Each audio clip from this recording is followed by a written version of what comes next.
Ela era só uma adolescente quando começou a ser atormentada por vozes, convulsões incuráveis e foi internada no hospital psiquiátrico.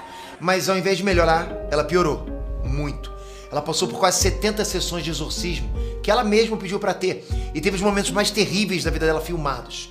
Ela morreu aos 23 anos, toda desfigurada e desnutrida, mas nem depois da morte ela teve descanso. O corpo dela foi desenterrado para ser investigado, e Hollywood aproveitou a história dela para fazer filmes. Ela fez um país inteiro ficar sem palavras e mudou para sempre o ritual de exorcismo. Vem comigo para conhecer os detalhes macabros da verdadeira história da Emily Rose, com fatos que nenhum filme teve coragem de mostrar.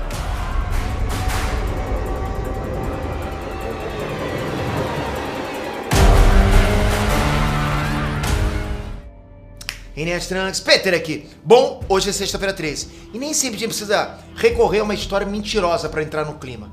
Esse vídeo é prova que a vida real é cheia de mistérios aterrorizantes, mistérios inexplicáveis.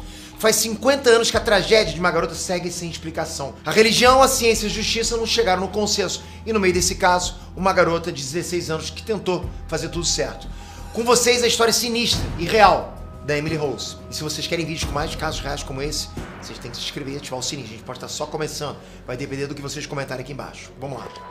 Bom, estavam começando os anos 1950 e uma fofoca rodava a cada cochicho da cidade de Leibelfink, na Alemanha. Anna Michel entrava para se casar na igreja usando um véu preto. A mensagem era clara. Todo mundo sabia que quando uma noiva entrava na igreja com um véu preto, a família tinha sido desonrada. Anna Michel teve uma filha antes de se casar. E na época, imagina, 75 anos atrás, isso era uma vergonha. Uma mancha que ia ficar para sempre na família Anna.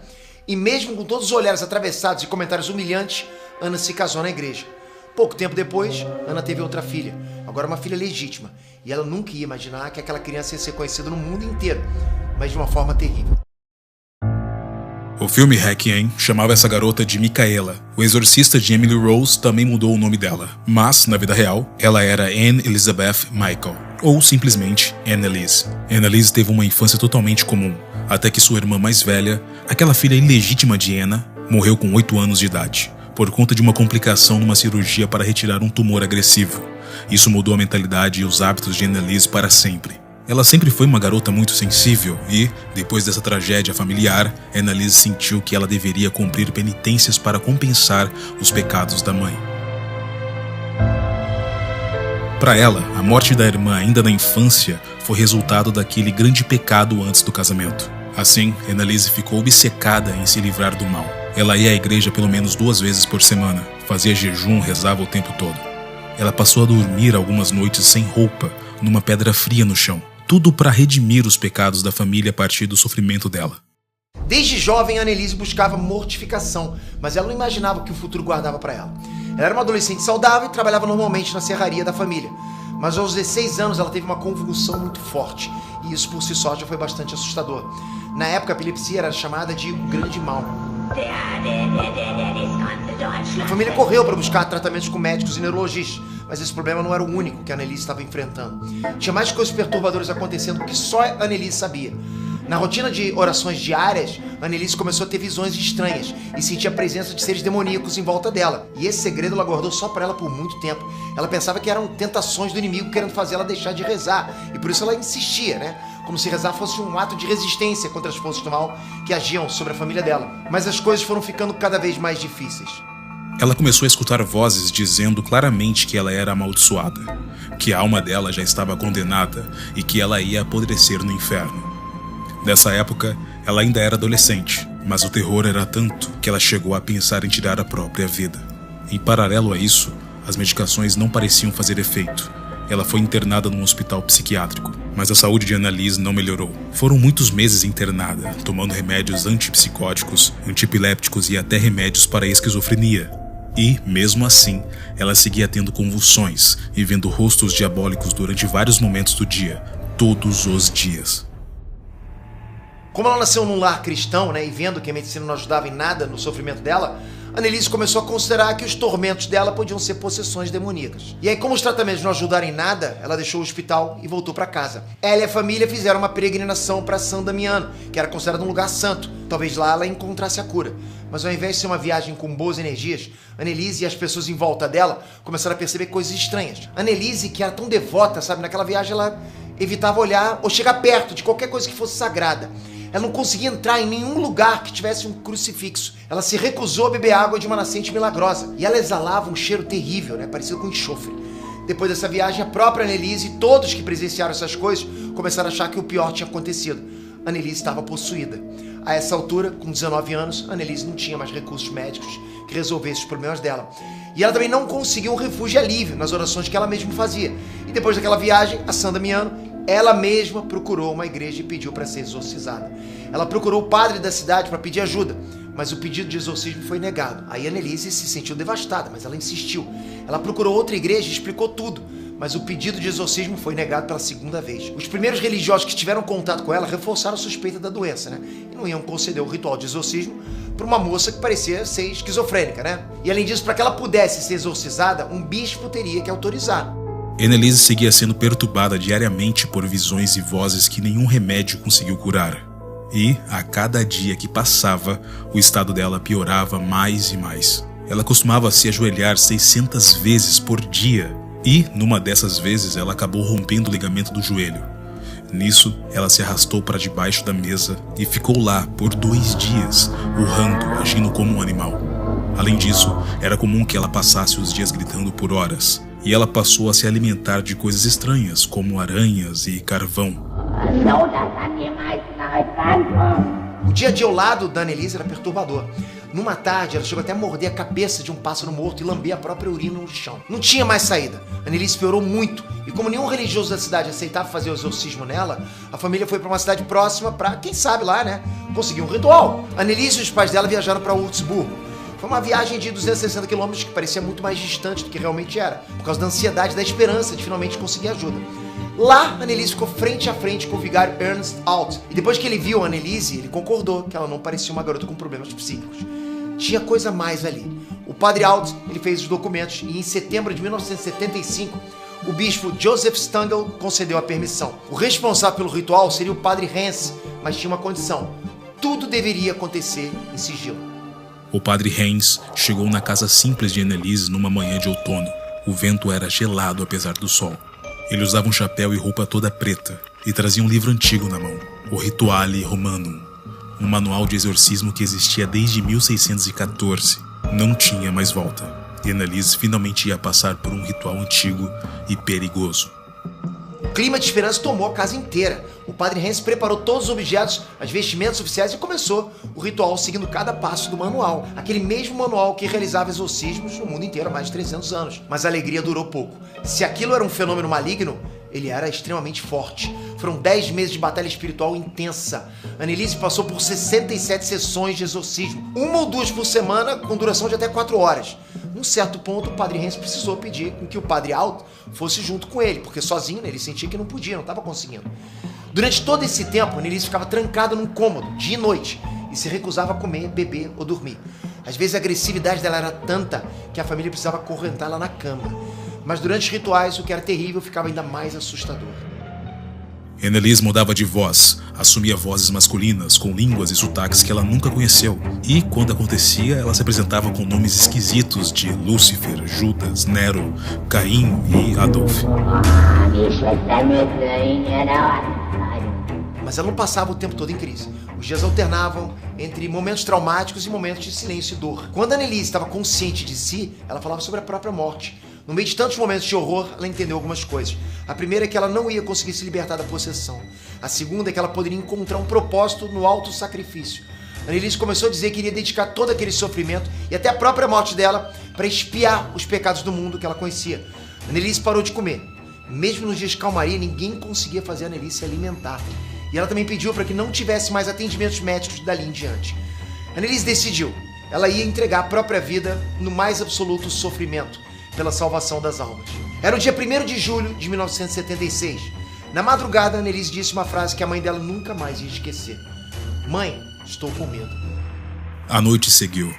Era o auge do verão na Alemanha, e a natureza preparou um cenário bonito. Os pássaros cantavam, o sol brilhava, o dia amanheceu como qualquer outro dia de verão. Mas, para a família de Michael, aquela manhã foi sombria. Anneliese morreu durante o sono aos 23 anos de idade. No meio da dor e as lágrimas, a família também sentiu, quase que com culpa, um certo alívio. Anneliese finalmente descansou. A história deveria parar por aqui, Mas a tragédia se estendeu muito mais. Logo depois da morte da Anneliese, os padres Ernest Alt e Arnold Hans fizeram um comunicado do óbito para as autoridades locais. Mas o que ninguém esperava é que as autoridades abriram um inquérito imediatamente e as investigações começaram. Os promotores públicos responsabilizaram os 2 padres e os pais da Anneliese de homicídio causado por negligência médica e o caso ia a julgamento. Mas mesmo antes do início do processo, uma freira carmelita da cidade de Aargau, na Alemanha, enviou uma carta para os pais da Anneliese. Ela contou que teve uma visão. Diziam que o corpo de Anneliese estava intacto, incorrupto, mesmo depois de tantos meses enterrado. E essa seria a prova definitiva dos fatos sobrenaturais que aconteceram com ela. Essa hipótese caiu como uma bomba na família da Anneliese. Era um sofrimento terrível ter enterrado a filha, mas desenterrar é inimaginável. Mesmo assim, eles não conseguiam desprezar a carta da freira. Se ela tivesse certa, eles teriam uma comprovação de que o sacrifício da Anneliese não foi em vão. Era um sinal concreto de que Anneliese venceu a batalha espiritual de que ela lutou por tantos anos. Os pais, então, decidiram pedir autorização para exumar os restos mortais da Anneliese. A desculpa que eles usaram para as autoridades é que Anneliese foi enterrada às pressas num caixão precário. Eles gostariam de dar um fim mais digno para a filha. E a autorização veio. Nenhum pai ou mãe está pronto para escolher o caixão do filho. Mas os pais da Anneliese estavam fazendo aquilo pela segunda vez só para ela. Por mais perturbador que isso fosse, a chance do corpo incorrupto era o que dava forças. Chegou o dia da exumação. Os pais da Anneliese não dormiram direito à noite. Era um mix de emoções, né? Tristeza, ansiedade, medo e esperança. Tudo misturado. Eles se arrumaram cedo e seguiram para o cemitério da cidade no mais profundo silêncio. Os trabalhadores já estavam prontos para o serviço. Mas a verdade é que ninguém está preparado para desenterrar uma jovem e conferir o estado dos restos mortais. Mas o momento chegou. O padre Arnold Brantz e Ernest Alt também foram chamados para presenciar esse momento. Os olhares dos exorcistas e dos pais da Anneliese se cruzaram como se conversassem alguma coisa. Mas uma coisa que não existia em palavras. Além deles, autoridades, peritos e até um fotógrafo estavam presentes. Tudo que envolvia a morte da Anneliese assumiu um caráter oficial na cidade. O novo caixão da Anneliese também estava lá, né? Aberto do lado do túmulo ainda fechado, pronto para receber o corpo dela, independente do estado que ele tivesse. Os coveiros estavam prestes a começar a cavar e um deles tomou coragem e alertou os padres e os pais a não ficarem muito perto e nem olharem diretamente para aquilo, e que eles iam contar exatamente como ela estava. A verdade é que a lembrança de um cadáver é traumática em qualquer estado, né? Principalmente para as pessoas que conviveram com aquela pessoa. Todos concordaram. Os padres e os pais se afastaram, mas eles não podiam ouvir o barulho da pedra sendo movida, os pais cavando a terra e o caixão sendo puxado para fora. Era o tipo de som que poderia perturbar as noites de qualquer um, né? Mas as autoridades e o fotógrafo assistiram tudo de perto e registraram. Naquele dia, os relatórios oficiais divulgaram a informação de que o corpo de Anneliese já estava em estado avançado de decomposição. Mas as fotos que foram tiradas durante a exumação nunca foram divulgadas. Por outro lado, os restos mortais de Anneliese foram movidos de um caixão para o outro, com os coveiros segurando ela pelos braços e pernas. Isso seria um indício de que o corpo dela poderia não estar tão decomposto assim como eles disseram. Anneliese foi fotografada, analisada e enterrada pela última vez naquele dia. E finalmente ali, ela ia conseguir o descanso eterno. Mas a história dela ainda tinha mais capítulos e ela iria ser exposta mais vezes, só que de jeitos diferentes. Em 30 de março de 1978, a cidade de Klingenberg amanheceu agitada. O povo comentava sobre o julgamento que iria começar. A imprensa estava de olho no banco dos réus. Um pai, uma mãe e 2 padres. Todos acusados de deixar uma jovem doente morrer de inanição. Antes mesmo do juiz dar a sentença, o julgamento estava acontecendo nas folhas de jornal e nos comentários de casa em casa, né? Anneliese morreu e a culpa era de quem? Da família, da religião, dela mesma, dos médicos ou do diabo, né? Esse tipo de coisa. Os psiquiatras que atenderam a Anneliese no hospital foram chamados para prestar depoimento. Eles foram diretos. Para eles, os padres tinham feito um ato de indução doutrinária com os rituais de exorcismo, né? Isso teria reforçado o estado psicótico da Anneliese. Para os psiquiatras, se ela tivesse sido levada para o hospital e forçada a se alimentar, ela ainda estaria viva. Perante o tribunal, os médicos afirmaram categoricamente: Anneliese não estava possuída. Mas um médico falou uma frase que ninguém esperava. O Dr. Richard Roth, que foi um médico chamado pelo padre Ernest Alt em um dia de exorcismo, contou que, depois de consultar a Anneliese naquele estado, ele disse: não existe remédio contra o diabo. A defesa dos padres foi feita por advogados contratados pela igreja. Os advogados argumentaram que o exorcismo tinha sido um ato lícito e que a Constituição alemã dava o direito dos cidadãos de exercer as suas próprias crenças religiosas sem restrição. A defesa dos pais apelou para o impacto. Eles exibiram para o júri as gravações de vídeo de várias sessões de exorcismo da Anneliese. E por mais céticos que muitos ali fossem, todos ficaram abismados com as imagens, o comportamento e as vozes que saíram da Anneliese durante o ritual.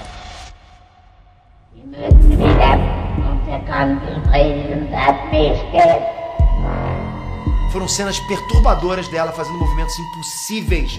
E os diálogos entre os vários espíritos que estavam dentro dela eram perfeitamente audíveis. Num dos vídeos é possível diferenciar vozes masculinas de dois demônios discutindo entre si sobre qual deles teria que sair primeiro do corpo da Annelise. E as duas vozes assombrosas saíam dela. A mãe de Annelise sentou no banco dos réus e falou sem medo: Deus nos disse para exorcizar os demônios de minha filha, e eu não me arrependo de sua morte. Para uma pessoa de fé, essa foi uma fala grandiosa, mas, para a justiça, foi um escândalo.